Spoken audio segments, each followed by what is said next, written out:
Thank you for listening to the rough draft of this chapter in company of the Crescent Blades. Consider donating directly to the author through Cash App at $EliasLeast. Leave a comment on what you think about the story so far, and continue your support by sharing your thoughts and the video. Chapter 16. In the Name of Lord Cyrus. In the dimly lit tavern, a palpable sense of anticipation hung in the air, as if every creaking floorboard and dripping candle was suspended in time, awaiting the mayor's response. The atmosphere was thick with tension, the oppressive silence only interrupted by the labored breathing of the wounded and the faint, anxious murmurs of the townspeople that were brave enough to cluster outside. Gregory's eyes scanned the room, taking in the sight of his fellow villagers, their faces etched with fear and uncertainty. They huddled together, seeking solace in their shared predicament, their eyes darting nervously between the imposing figures of the company of the Crescent Blades and their own defeated warriors. He could feel the weight of their collective hope resting on his shoulders, a burden he could not ignore. Swallowing hard, he raised his head to meet Eldric's steely gaze, determined to do whatever it took to protect his town and secure its future. The desperation in his eyes was matched only by the unwavering resolve that had formed in his heart. As Gregory's eyes met Eldric's, a quiet moment of understanding passed between them. For all their differences, Gregory knew what it meant to bear the responsibility of leadership, to make difficult decisions in the face of overwhelming adversity. He knew to his core that this young man in front of him could destroy this entire town with a gesture to his companions. In that instant, a silent pact was forged, one that would forever change the fate of the town and its inhabitants. Gregory's eyes studied the group with a blend of hope and trepidation, searching their faces for any hint of compassion or understanding. He began to recount the chilling prophecy that had been left by the mysterious figure, the words heavy with emotion and the weight of responsibility. "The one who did this," he began, his voice wavering but resolute, "foretold of your coming. He spoke of a formidable company, clad in the same cloth as his own, who would arrive at our doorstep, bearing both the power to save and the potential to annihilate us all." He paused, taking a deep breath to steady himself, his hands clenched into fists at his sides as he continued. "The man said that if we surrendered our town, you could save the men that he injured, men who now lie broken and battered within these walls. But if we chose to fight, every man, woman, and child in our village would be slaughtered without mercy." The mere mention of your description struck a cold, paralyzing terror into the hearts of our people, and we have been waiting, with bated breath and trembling hands, for your arrival. As Gregory spoke, the members of the company of the Crescent Blades exchanged glances, hiding their expressions of surprise and curiosity. They had not expected to be greeted with such a tale upon their arrival, and the gravity of the situation was not lost on them. The air in the tavern seemed to grow even heavier, charged with the electric energy of a storm about to break, as they considered the fate of this small, secluded village, now teetering on the edge of salvation or destruction. As Gregory's words filled the air, the members of the company of the Crescent Blades felt the intensity of the villagers' gaze upon them. Their eyes, wide with a mixture of awe and fear, seemed to search for the answers to the harrowing questions that haunted their minds, as if seeking some assurance that their faith was not misplaced. "He laid waste to our warriors in the blink of an eye, over 30 trained fighters, leaving devastation in his wake. And now, here you stand, bearing the same emblem, the same unmistakable aura of power." Gregory's voice trembled, the gravity of the situation weighing heavily upon him. His hands gripped the edges of the table for support, knuckles whitening with the force of his grasp. "We have no choice but to believe that you are the ones he spoke of, and to place our fate in your hands." His voice, though quivering with emotion, rang clear and resolute as he nodded his head and uttered, "We accept your terms." Gregory's words echoed in the hushed tavern, reverberating off the wooden beams and flickering candlelight, solidifying the pact between the company of the Crescent Blades and the people of Silverstone Hollow. Eldric rose to his feet with a determined air, his eyes filled with the resolve to fulfill the promise that had been made. He extended his hand towards Gregory, a gesture of partnership and unity in the face of the great challenge before them. "Get me some water and I will heal our people," he said, his voice steady and reassuring. Gregory clasped Eldric's hand firmly, sealing the bond that had formed between them. He looked around at the wounded fighters, their faces twisted in pain and their bodies battered by injury. Despite their suffering, they clung to the hope that their deliverance was at hand. His gaze then shifted to the door where several burly men stood, their expressions a mix of relief and lingering caution. They had been waiting in the shadows, prepared to give up their lives in defense of the town if the meeting had taken a darker turn. Gregory gave them a nod and they instantly sprang into action.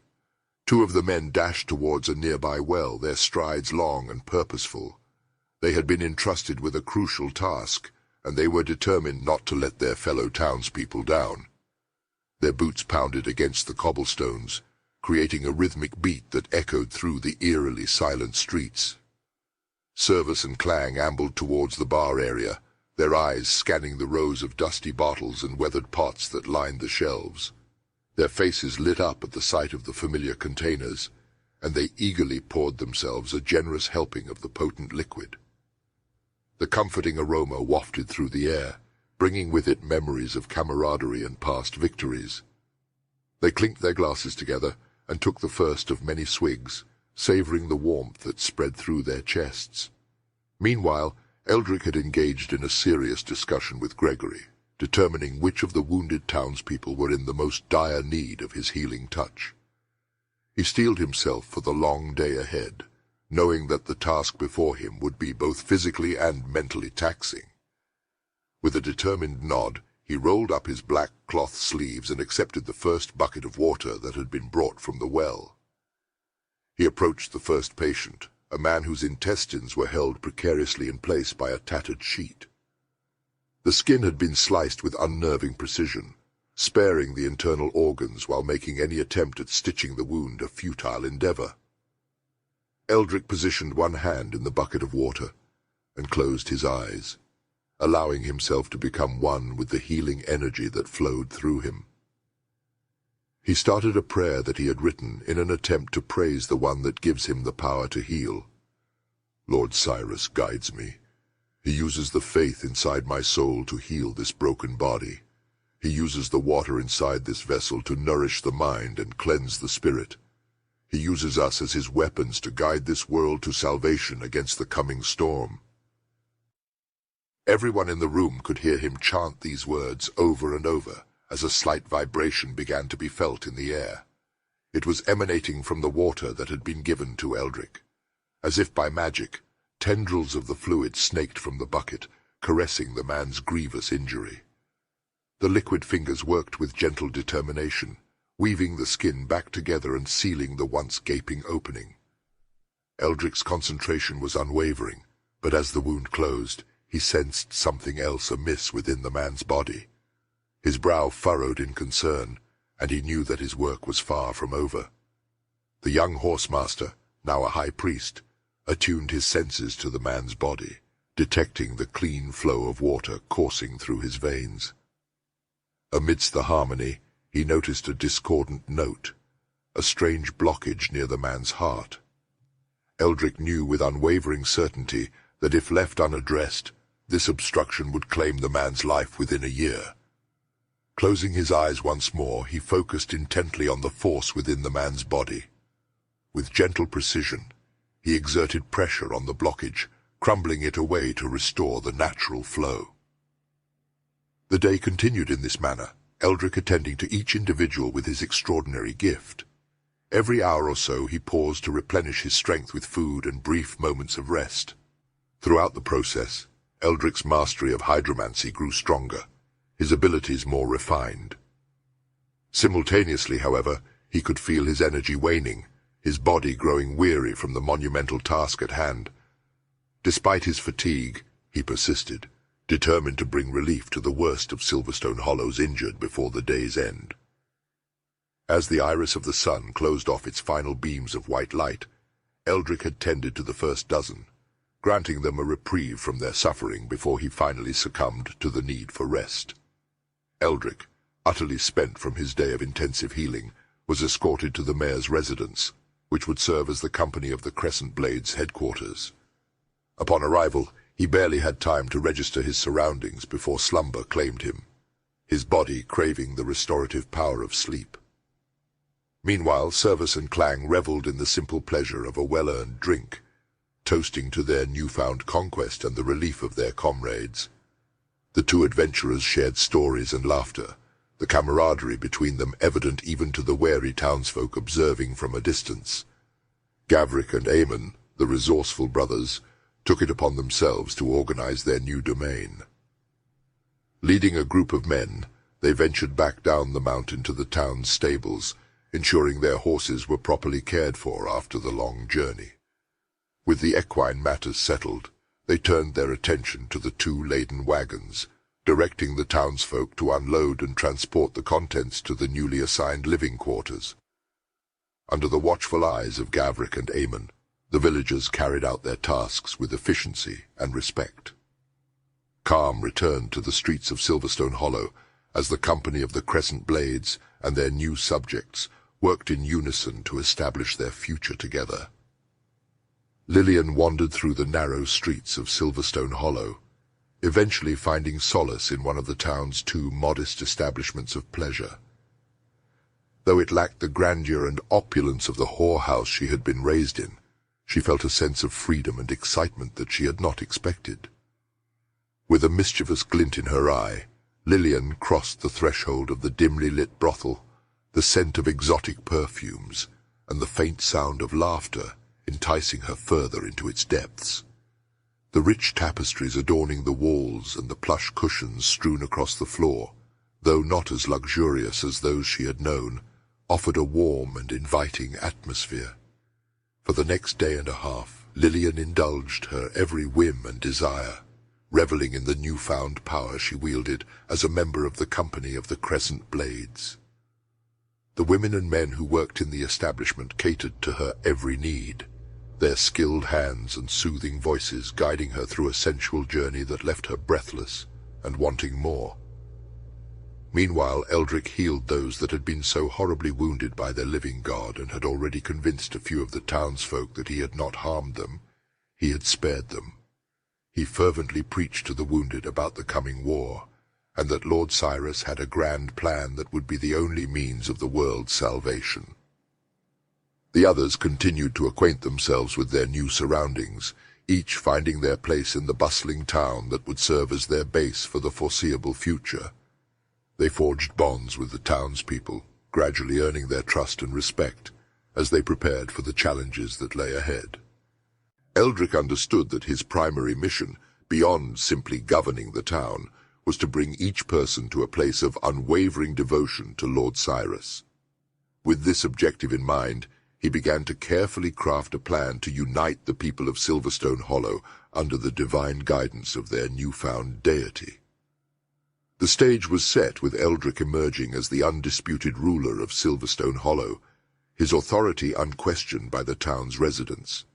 The events that transpired during Cyrus's visit had instilled a deep and abiding fear in the hearts of the townspeople, their awe and reverence for the godlike figure palpable in every corner of the settlement.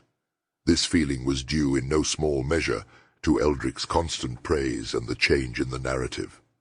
What once was seen as a horrific event was slowly changed to a remembrance of a show of mercy and a warning that would eventually save them all. As the days turned into weeks, Eldrick worked tirelessly to spread the teachings of Lord Cyrus, visiting every home, workshop, and gathering place in the town. The charismatic leader spoke passionately of the god's wisdom, grace, and power, painting vivid images of the life that awaited them under the divine protection of Cyrus. With each passing day, the people of Silverstone Hollow found their hearts and minds opening to the message Eldrick so fervently imparted. The once fearful townsfolk began to view the company of the Crescent Blades not as conquerors, but as emissaries of a higher power, sent to guide them toward a brighter, more prosperous future. In the tranquil heart of Silverstone Hollow, A gentle transformation began to unfurl under the watchful guidance of the company of the Crescent Blades. The once quiet settlement, nestled in a lush valley between rolling hills, had been a place of calm and comfort for generations. But now it was teeming with energy and activity, buzzing with a newfound sense of purpose and vigor. As beams of light from the iris of the star above cast a blue-tinted glow over the cobblestone streets, townsfolk of all ages could be seen partaking in the changes brought forth by their gallant new leaders. The air was charged with a palpable sense of determination, as men, women, and children above the age of 12 gathered in the town square, brandishing their freshly minted weapons.